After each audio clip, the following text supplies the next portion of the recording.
If you want to know how a boy can get involved in a cause like this at the age of 14, he starts at age 14, he's getting interested in this.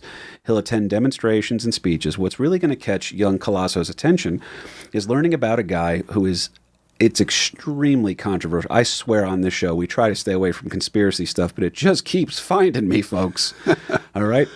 So what happens when you scratch at it a little bit and you uncover some of the stuff? Oh, man. So I'll tell you what, in a second, we're going to go over to Al Swearingen mode, and we're going to take a pregnant pause here for a second. Audio listeners, stay on the line here with us. Gas Digital members, you guys get all of it, okay? Again, promo code LOSER if you not want to be a part of this.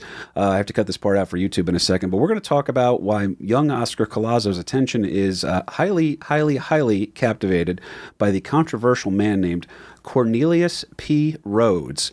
By the way, Harrington, not a joke. Cornelius P. Rhodes went by the nickname Dusty. So I'm about to tell you about not the son of a plumber, okay? Not the son of a plumber. This is an awful, awful man named Cornelius, a.k.a. Dusty Rhodes. Not the cool one. This guy will call him problematic at best. So, folks, if you're watching this on YouTube, please stand by. Do me a favor. Google him while we go to what we're going to call Al Swearingen mode.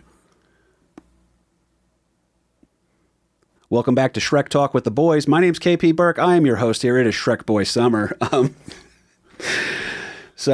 Anyway, what we have to explain real quickly here, just behind the wall, is Dusty Rhodes is an award-winning, Time magazine featured pathologist and hospital administrator who got canceled before.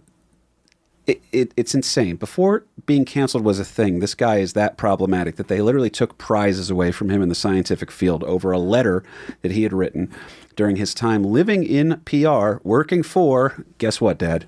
Rockefeller Institute. Yep, Rockefeller Institute. They had some money behind them. They're in it right away, folks, okay? It's like me and Paris Hilton. We just can't get enough of each other. The Rockefeller Institute, they've done a lot of amazing things. They really have.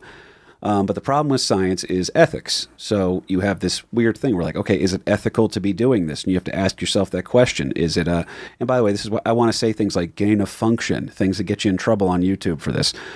This is an ethics question over here. And then there's also just the straight up racism that comes out of here. And this is Gas Digital Network. They don't shrug it much. I've been doing comedy for 13 years now, and nothing really stops me dead in my tracks. And this one, when I was reading it, I was like, how is this on Wikipedia? And then I remembered Wikipedia doesn't have to sell ads, so we're going to be okay on this one. I try to stay away from the conspiracy stuff, but the Rockefeller Institute is studying diseases. They are curing quite a few along the way, and Mr. Dusty P. Rhodes is considered a leading man in the fight against cancer. In fact, Time magazine had a whole article on him where they referred to him as the cancer fighter. Literally, that's what they were trying to sell him as. He did the 1930s version one night in Puerto Rico, the 1930s version of Roseanne saying, "Oh, I shouldn't be tweeting on Ambien." Okay, and here's what happened. He is at a friend's house in Puerto Rico. I believe the person is of Puerto Rican descent, and he's a coworker. Right? Coworker, yeah. And he walks over to his car, and guess what? He got a little tuned up at the party. He's got a couple cocktails in him, yeah, right? He's a little tuned up from this party. He had a few Coke and rums. When he's ready to go home, he goes over to his car, and you take it from there. Well, his car, Dad, is been broken into and vandalized. A bunch of things are stolen out of there. So I consider you a good man, Larry Burke. But there's times when you're angry, there's some crazy stuff that can come out of people's heads, okay? I won't say what, but we were at the Liberty Science Center one time, and you said stuff that I was like, oh, whoa, my dad talks like this? I thought this was reserved for Cartman.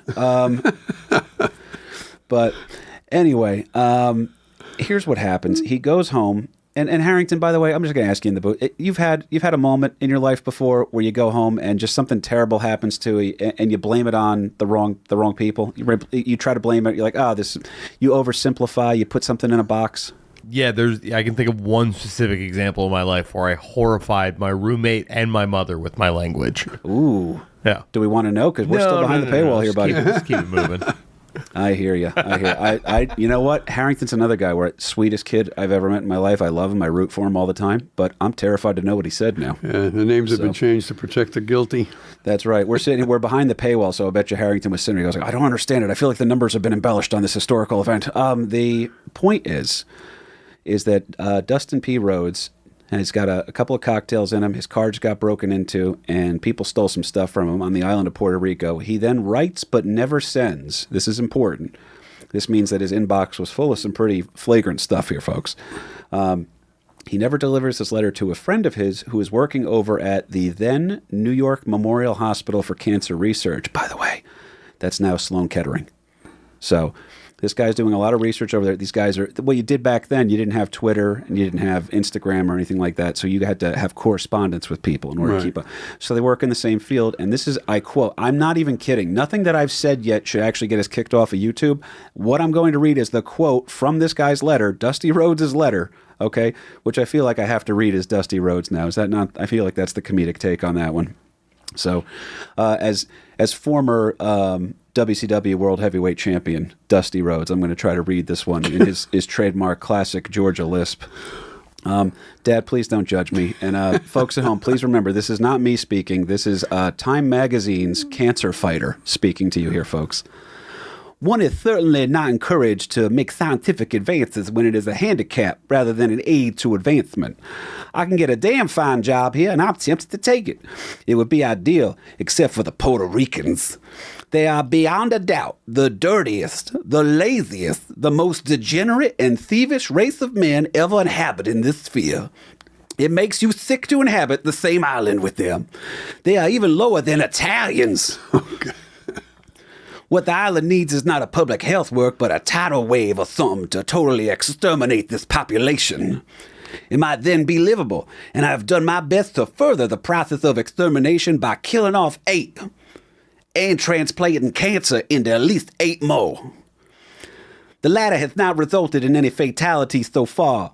The matter of consideration for the patient's welfare plays no role here. In fact, all physicians take delight in the abuse and torture of the unfortunate subjects. Do let me know if you hear any more news.